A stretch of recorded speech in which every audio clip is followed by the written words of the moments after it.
What's going on, y'all? I'm back with another volume of Welcome to the Franchise here. Just want to tap in real quick with a quick volume on the Ncaa Tournament champions here. Yes, I actually did watch this tournament this year on the men's side. I usually do always watch the women's side. I believe I did talk about this a little bit in some previous volumes and everything. But I wanted to tap into, the champions, UConn women's team. They won. Florida Gators, they took everything. And just talk a little bit about, some of the players and how they performed and their next level after this. And then get a little bit into what's been going on with the NBA right quick leading into the playoffs. Playoffs are going to start in like a week or so. So with that being said, let me tap straight into it. So the Florida Gators, as I just said, they're the national champions, and also UConn are also the women's national champions here. This shit kind of reminds me of the past years when I actually did watch college basketball more frequently, and I couldn't stand both of these teams at that time also. I was, rooting for the teams that I wanted to see win, but it just seemed like Florida was always in the Final Four or the Elite Eight. And I remember when Florida won the national championship with, the David Lees, Joakim Noahs. I think Udonis Haslem was on that team, Mike Miller. And I believe there was another national championship team, or maybe they made it there, but couldn't stand the Gators. Couldn't stand UConn women's team also. They were always in the championship. I mean, men's side also, they were always winning. I like their players, don't get me wrong. I just really don't like UConn like that when it comes to basketball and everything. It just seemed like I remember a lot of times where they were just always in the Final Four, always in the national championship, and always winning. But congrats to both of these teams here with all of that aside, because it actually was fun and entertaining to watch the tournament here. I'm gonna start on the women's side. Paige Buckets, Ozzie Fudd, they came to play throughout the whole tournament. Ozzie Fudd took over the whole game in that national championship game. I thought it was gonna be a little bit closer, but I'm not surprised that it got away from South Carolina like that, because from watching this tournament, throughout watching this whole tournament and seeing the teams I've been playing, one thing that stood out the most about the teams was obviously UConn. They got a lot of get a bucket girls on their team. There's about 3 or 4 people that could get a bucket for themselves. And watching South Carolina, they may have some good defense and everything, some athletic players there, but they only got about 1 person or 2 people, it seemed like, that could really just get a bucket easily. Other than that, they had to work for every basket they was trying to get, or they really didn't have a scheme or any plays set up, to run an offense so they could, make easy buckets, facilitate making easy buckets for themselves. Whereas UConn, you got Paige. And Paige was watching this game. It seemed like Paige started off a little bit early, dishing the ball out because she missed a few shots. But she's going to get her buckets and warm up and everything. AZ Fudd was hitting her shots, going crazy the whole day. And then the freshman, Sarah Strong, she's had a great tournament, a great season the whole year, but she had a really good tournament, and she hit a lot of big shots, and she was playing defense and everything. And they got a couple other players on their team, some role players there that they were making their buckets. So I'm not surprised that it got way out of hand. It's just disappointing that South Carolina, with them being national champs multiple times in the last few years and being coached by someone like Dawn Staley, who's a GOAT, who's a GOAT in coaching right now in college basketball, it's just disappointing to see that the ladies on her squad couldn't really rise to the occasion or match up with them defensive-wise and offensive-wise either. They couldn't get a basket. But, it's all good. Sometimes it goes around like that in sports. I think they brought it up during the game a few years ago. South Carolina stomped out UConn in the national championship game to win. I don't know. I have to look back. I'm not sure if that was the year that Paige Buckets was out for the year and tore her ACL. So it might have been a different story with that score from that year. But you could clearly see Paige Buckets, the best player on the floor. AZ Fudd, the second best player on the floor. And then the third best player on the floor was Sarah Strong. And then you got I think Malaysia, or I just say For Wiley. I know that's her last name. She was out there trying to ball as well, but it was tough. Now, shifting over to the men's side, Florida, to be honest, like I said, I didn't pay attention to any college basketball all season from the beginning of the season. But, around where I'm at, I run into people that talk about sports a lot and everything. A lot of people were telling me that Florida's going to be good. Florida's going to take it off. Florida's going to be good. So I just kept my ear out for that. Once I started paying attention to the tournament, and like I said, this is the first year in a long time that I actually paid attention to the men's tournament. And you know what? I was actually fucking surprised and entertained. I'll keep it real. I started watching the men's tournament probably when it got to a couple games in the second round just to see, because there was really nothing else on TV at the time. And then, of course, paying attention to the Sweet 16, the Elite 8. The Sweet 16 and Elite 8 was definitely entertaining, seeing how the Cougars played the whole time, Houston. And I just kept seeing Florida. I kept seeing this dude, this light-skinned cat, number one on Florida, just give niggas buckets in every fucking game. And he was balling out there like he was already in the fucking league. He wasn't balling like how all these other college players play, or, little highlights I've seen from recent years before, where it's like, okay, this looks boring. Pass, shoot. Pass, shoot. Rebound, kick it back out, shoot. This motherfucker crossing people up, taking them to the lane, getting N1s, dunking. He shooting me, he hitting odd jammies in niggas' face and shit, shooting with a hand dead in his face, crossing niggas up, doing a turnaround, pull-up, three-point shot, and making it. I'm like, who the fuck is number one? So this is, I think, while I'm watching, I want to say somewhere between the second round and the Sweet 16. I just kept seeing those highlights for number one on Florida. I'm like, who the fuck is this dude? And then I was seeing other teams, a lot of other teams that were balling out there. I think I caught a game. I think he was on Arizona, this dude named Caleb Love. I seen him making plays and going to the lane on people, crossing them up. I'm like, yo, okay, this shit is looking entertaining. But all in all, at the end of it, like, people were telling me they were right. They knew the basketball. Florida won the whole thing. And this dude, number one, Walter, I found out, last week. His name's Walter Clayton Jr. And this motherfucker's been a force throughout the whole fucking tournament. 34 points last week, 28 points before that. I think something like 25 points. So he shot mad threes in the round before that. And this motherfucker balls and plays like he's already in the league. Like, he knows, you know what I mean? He knows what it's going to take. And you got to be a get-a-bucket guy. You got to go ahead and get a fucking bucket. You got to go to the lane. You got to cross things up. Sometimes it gets crazy when the shot clock is down. I got to hit a shot with a hand in my face. And I like seeing that. It was really fun and entertaining to watch. Then on the other side, you got Houston. And when I was seeing them, the teams that they were beating through the tournament, and then previously beating Duke in the previous round, which I'll get to for a second. And you got this dude, LJ Cryer, out there just mixing motherfuckers up and hitting them with odd jammies, going to the lane. Great guard play. I think he had like 28 points in the game I saw. I feel like it was a week ago, 2 weeks ago, or a few days ago.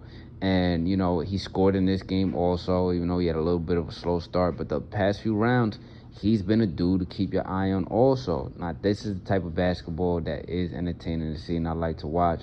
And I know I've been saying a lot of things in, my previous volumes and everything about how, nobody gives a fuck about the men's college basketball because it's boring to watch, or niggas don't want to watch all that shit. It's not entertaining. It's not fluid. We don't like that kind of gameplay and shit. And I even brought up how LeBron said that when he had his LeBronversation. He said it's like watching a whole different sport. Like, I don't really watch that shit. But this year, I have to say, man, like, I tuned in.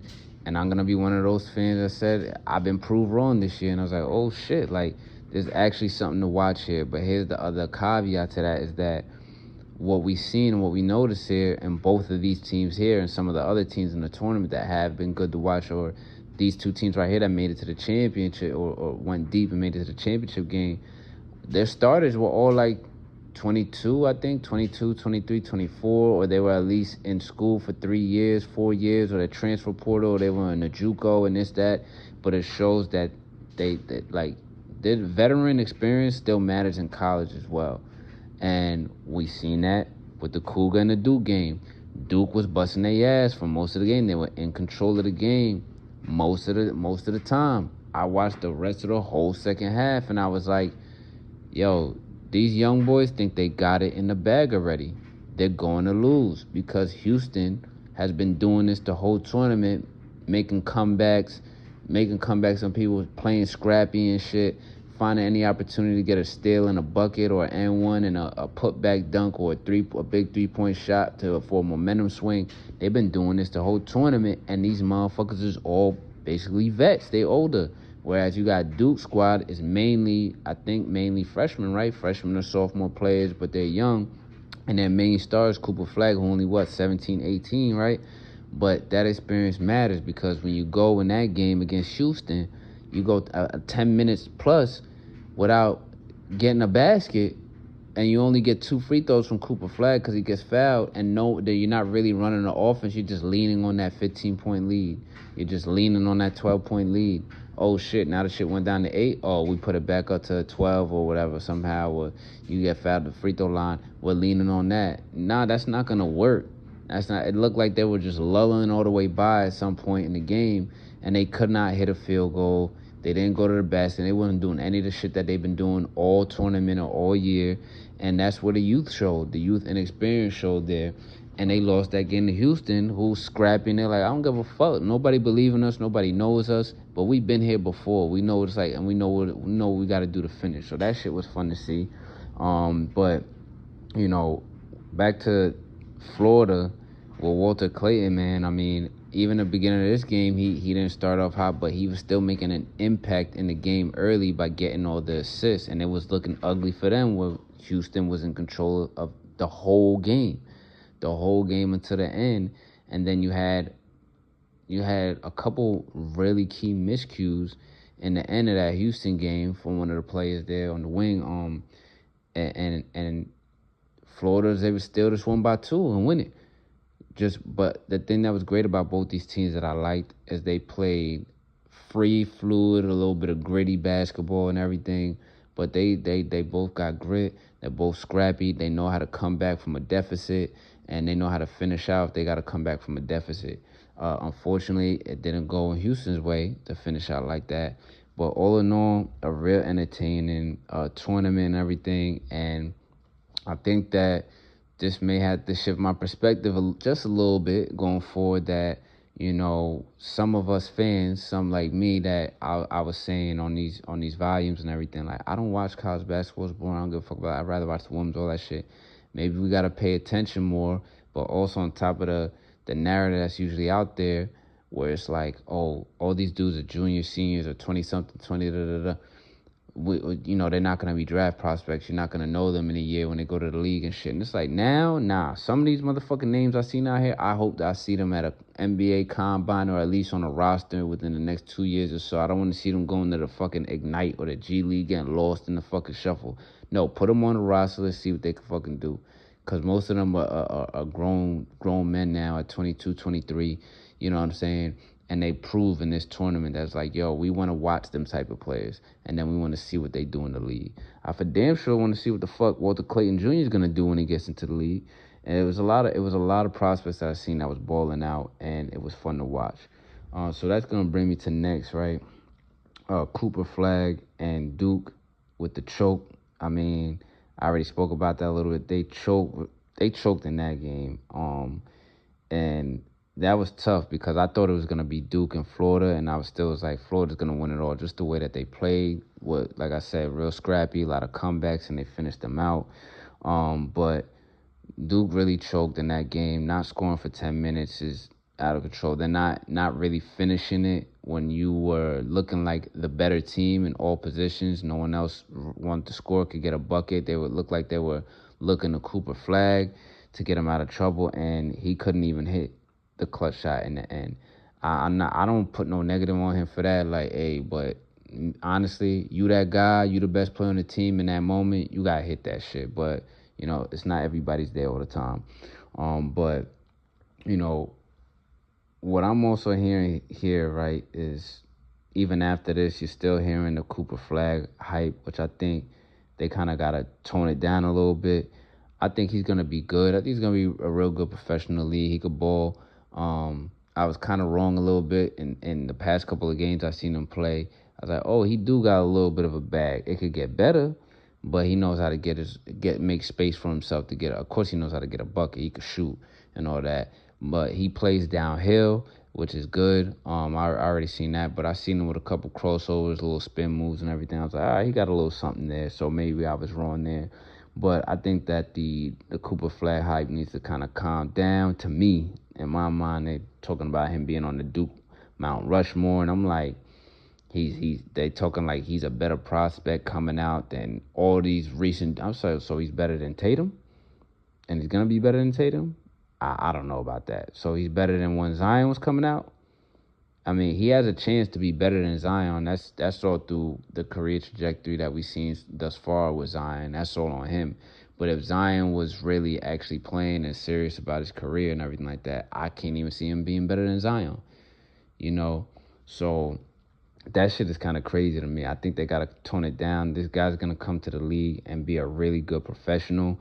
I don't really see him being some motherfucker that's going to come in and change the game and go all over, go crazy and be this big megastar and everything. But I could be wrong.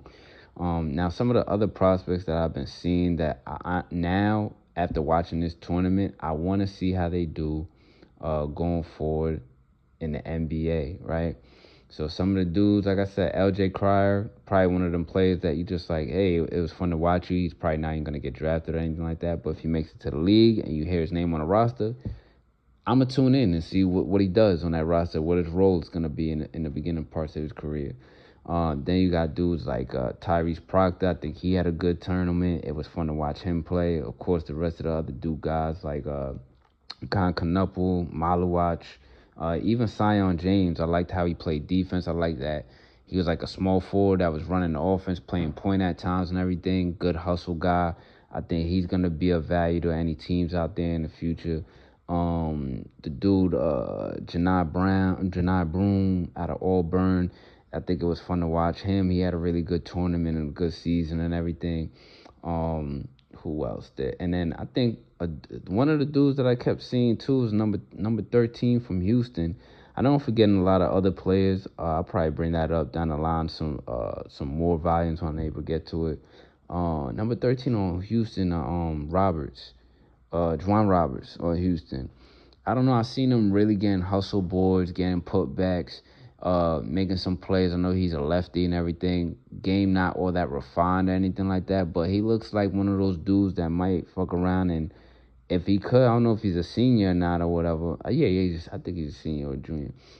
But if he could move in a way or getting in the league, kind of like, if he can move in a way, may probably be an undrafted free agent or whatever. But if he could get on the right team and have an opportunity, I could see him being something like a Udonis Haslem type career for him and everything, because the way he was playing with his energy and tenacity on the boards, on defense, staying active on offense and everything like that, he might be able to carve out a spot for himself, you know what I mean? But maybe I might be talking crazy and maybe I'm still just caught up off all the hype that I really actually saw some college basketball that was entertaining throughout the whole tournament for the first time of me actually paying attention in a long time. So maybe it could be just the fumes messing up my eyes, really thinking that some of these players that, are going to do something in the next level.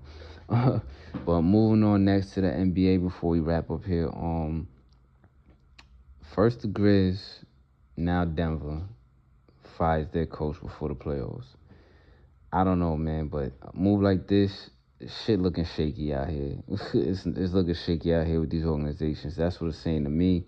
And the thing that was crazy is before getting ready to hop on and record these volumes here, I was gonna bring up, my thoughts about the NBA playoffs starting and everything like that, and Denver as a team that's most likely gonna get bumped in the first round, and I think they're probably gonna be the next team to make a wild move this all season, like a wild trade or some shit like that people don't see coming, because they gotta do something to get back to where they was at, especially when you got a guy like Jokic on your team at this point in his career.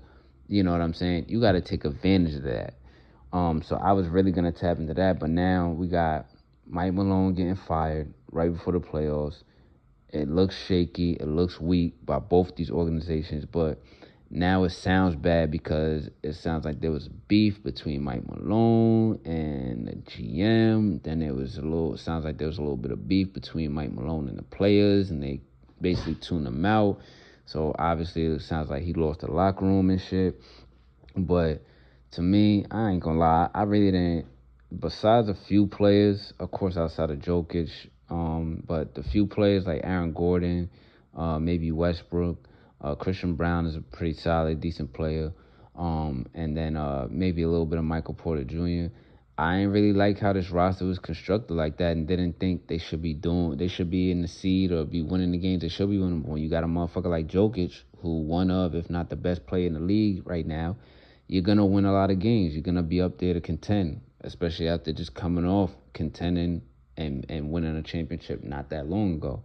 But other than that, I don't know who their players are, what they really do. They gotta get some shit together and get shit shaken. Jamal Murray's always fucking hurt.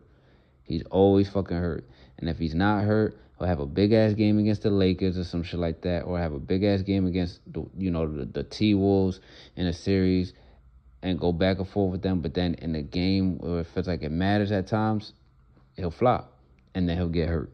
You know what I mean? So they gotta kind of make a big move. But I think that this firing shit right before the playoffs, it's not a good look, but I understand it if you're trying to get a head start on some shit on what you think you're going to do for the next off season. But it also shows the other teams that, you know what I'm saying? It shows the other teams that, yo, we don't care. We probably don't care if we lose this first round or whatever. We just fired our coach. Or it could be a total different shades. It could be a flip. It could be like, well, they got new energy now. Now the other teams don't know what to scheme for because this new coach or the interim coach is probably going to come with some whole different shit they never seen before through the season. On top of the fact that the players are now probably going to come with a more refreshed mindset on both teams. So maybe it doesn't affect them like that. But we'll see. With the playoff season about to start off, I'll say this also on top of that it looks like, to me, with the seeding in the West and how crazy it is, it's definitely a little wild right now. But teams like the Wolves, the Clippers, Warriors, they look like they're going to be those low seed teams who can knock people off in the first round and make shit really interesting in the second round. You know what I mean? Or maybe even make it to a fucking Western Conference game. But let me not get too crazy ahead of myself. But I think the lower seeds in this playoff series, how it shakes out when it's all said and done and all the play-in bullshit and all that, whatever, those teams in the West, a 2 seed is going to get knocked off. A 3 seed is probably going to get knocked off. You know what I mean? If it's not the Lakers. If it's the Nuggets, they're getting knocked off. Houston might fuck around and get knocked off. The youth and experience, but we'll see. They could prove us all wrong. Even OKC, but I think that 8th seed, I don't think that the 8th seed is going to be somebody that has all the tools and the firepower to knock off OKC as good as they are, because you still got to give them their respect. And SGA, I think he's the MVP of the league this year. But you still got to give them their respect. So I don't think any of those teams that could be the 8th seed can knock them off, unless it fucked around and ended up being like a Warriors team or some shit like that. Then I think maybe they could force them to a 7-game the way they've been playing right now and re-energizing shit. But we're going to see. It's going to be real interesting. With college basketball tournament being interesting, I know that the NBA playoffs are going to be interesting. And honestly, I don't like the way the playoffs ended last year with the 2 teams that went. But I definitely enjoyed the first few rounds of the playoffs for sure. And I think it's going to be just like that again. I'm going to enjoy the first and second rounds. And then after that, I'm just going to be like, all right, whoever goes to the championship and whatever. It's probably not going to be that great to look at, but I could be wrong. They could prove me wrong again in that department of basketball. But that's going to wrap this one up. Welcome to the franchise. Y'all out there be easy.